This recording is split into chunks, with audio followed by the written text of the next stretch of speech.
অনেক দিন হাঁটিয়ে নির্জন পথে, কেউ ডাকে না, কেউ চেনে না আমাকে।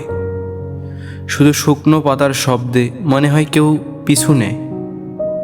হয়তো সে আমি নিজেই, ফেলে আসা কোনো দিনের ছায়া।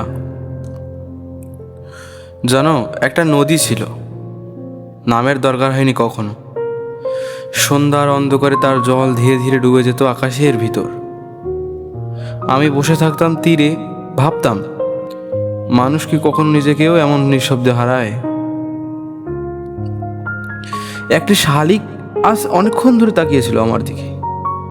তার চোখে আমি দেখেছি এক বিস্তৃত পৃথিবীর ছবি, যেখানে তুমি নেই তবুও তোমার অনুপস্থিতি সবচেয়ে বেশি উপস্থিত।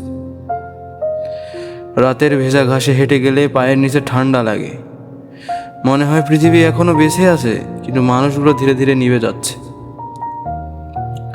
আমি সেই নিভে যাওয়া আলোদের একজন, যে এখনো অন্ধকারে নিজের ছায়া খুঁজে ফেরে।